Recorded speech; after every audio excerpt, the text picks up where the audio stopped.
Hey, happy Sunday and peace of Christ. Yeah, y'all hear the birds? Oh, it's lovely. Can you see? No, you can't see. Here, let me grab this just for a second.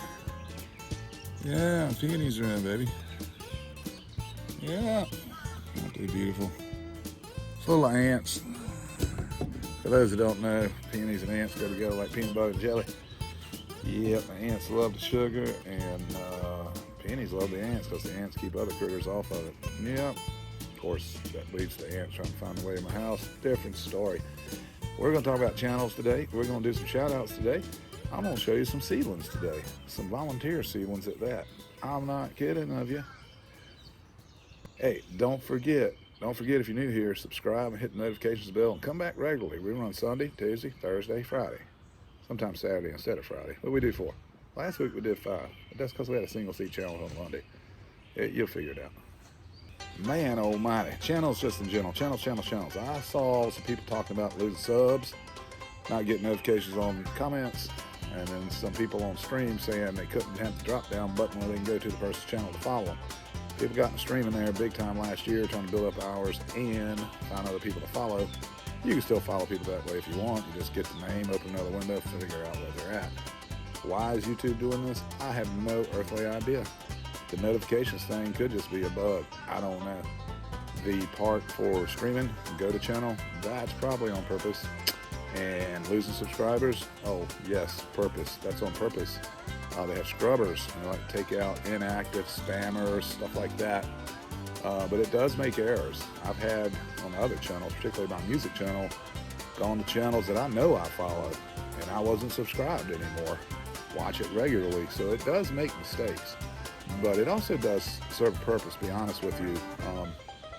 If your objective, for example, is to make what's called an evergreen video, something that a lot of people are going to watch, like how to change a blade on a lawnmower, right? You want to get 10,000 views or whatever your target is, more than your normal views. You don't want that getting exposed to a lot of people that see that thumbnail and don't click it. You do not want that. It's called CTR, click-through rate. And YouTube's not likely to promote that if it's got a pitiful click-through rate. Or worse, people click on it, they drop you a line, hey, and leave and watch like 10% of the video. That's the worst thing they can do for you. I see this stuff going on all the time. Again, I've been around YouTube for 14 or 15, somewhere in there. No, 13 I think was my first channel, but I got serious in 15. Anyway, I've seen all the tricks, the sub thing. That doesn't really work. You really don't want to do that for that reason right there. I see people come in, they still come in on this channel. They come in on the music channel. You can kind of tell, once you see somebody regularly, you know that they just leave short comments. That's just what they do. That doesn't mean they're not watching the video. But you can see other people that come in there, click that thumbnail, and they're just really trying to leave a stamp that they were there. And that does not help you. If you got like a 5-minute song up and they listen to 30 seconds, leave a message and say, hey man, left your message and a thumbs up. That's great. But if you only listen to 30 seconds out of 5 minutes, you just killed my damn video. Don't do that. Anyway, I wouldn't worry about losing subs. It's probably the best thing for you. And if it's somebody that you know, like, man, I follow them, well, just resub. It's not a big deal. You can keep track of that stuff on the left side of your browser, by the way. You can see who's there, and it gives you a little blue dot. Gives you a little blue dot of who's posted recently. I don't know if it goes away if you watch it, though, but it doesn't matter. Anyway, shout-outs. Farmer G. You need to go see this guy. Yeah, he's out in California. Well, not personally.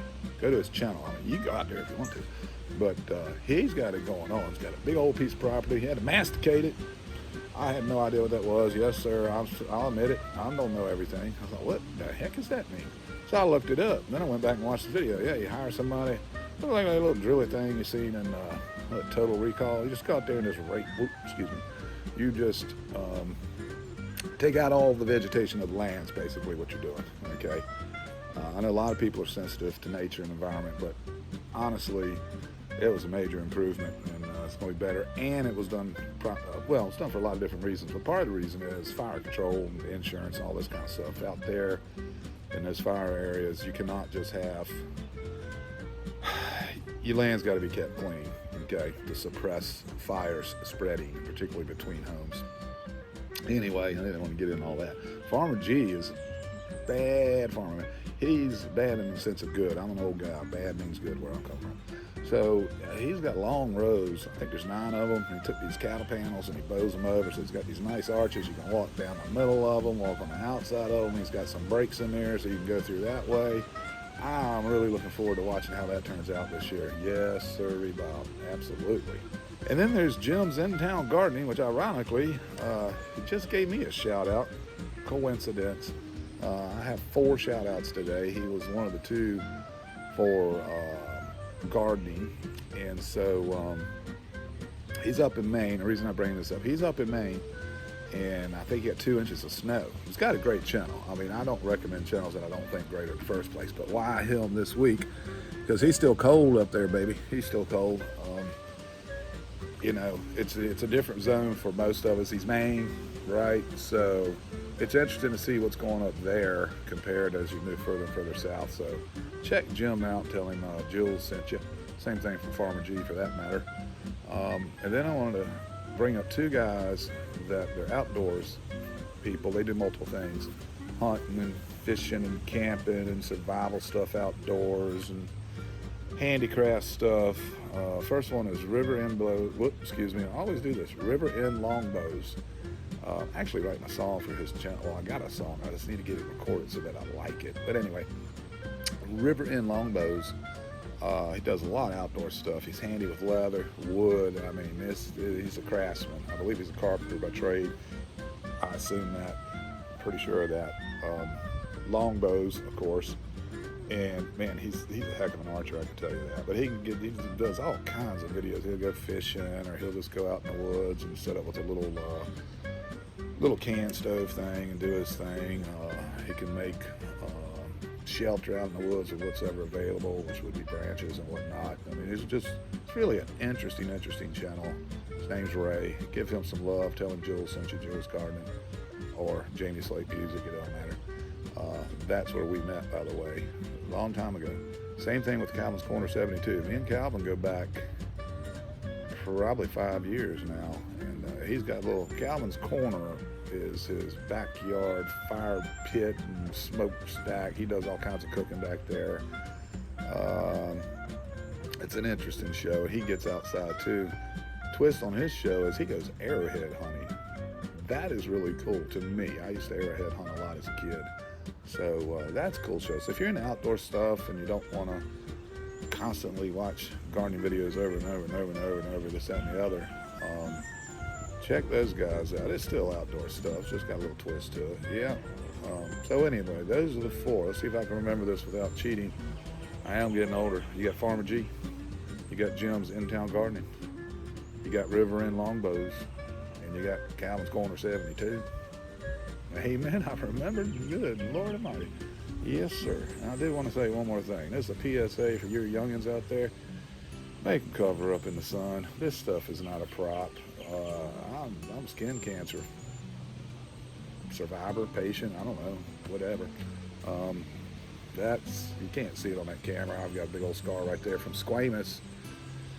It's not melanoma, but on the other hand, it ain't basal either. When they took that out because it was buried, they had to do the excision instead of what's called a Mohs. And when you have to do an excision, you got 90%, man, that's good. 90% is good survival rate.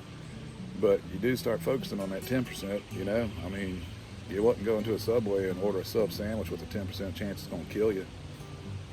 So, I don't know. Anyway, I've got basil here. I've had big old basil here. You could have stuck a pencil in the forehead when we took that one out. That was huge. I do wear this stuff. In fact, I gotta go put some more lotion on. Sunny day, don't really matter. There's not that much clouds, sun break through clouds anyway. However, I just want to say to you, your kids, man, you got to keep them over, because what I'm doing now, it's kind of like a horse is already out of the barn. What I'm suffering from is arrogance as a teenager and 20-year-old. You know, we would bake ourselves some freaking coconut oil to get a deep, dark island tan. Year after year after year after year after year after year after year after year after year after year after year after year after year after year after you get the idea. I grew up on rivers, the Chesapeake Bay, and the Atlantic Ocean. Our summers were spent in shorts, flip-flops, and and either a ski rope in her hand, a fishing pole in her hand, or nothing in her hand, maybe a can of beer. And that's what you did. You went outside, you stayed outside. Most of your jobs were outside jobs, landscape and construction. You know, you knew, but you didn't know, if that kind of makes sense. You knew and you didn't take it serious. Maybe that's a better way to say it. But it's too late for me to change my teenage and 20-year-old behavior. It's too late. Share this with your kids. Tell them.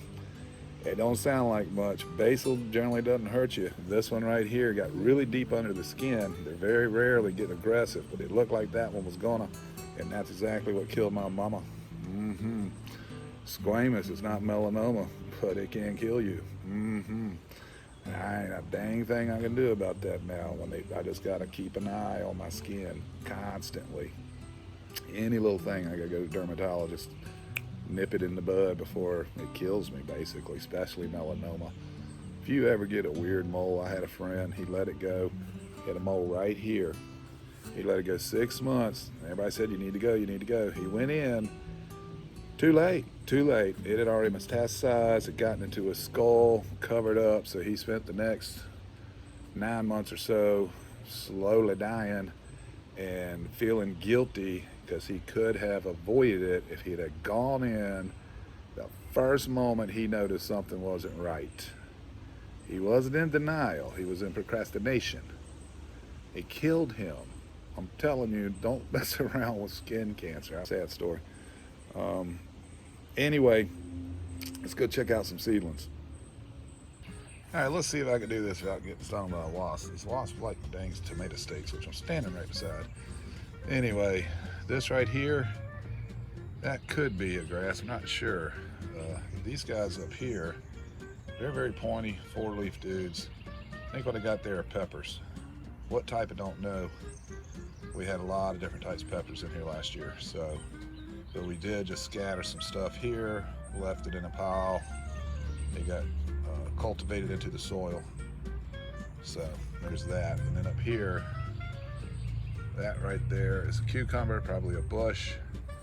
This little fella right there behind, that's a weed. That might be a pepper, and here comes the damn wasp.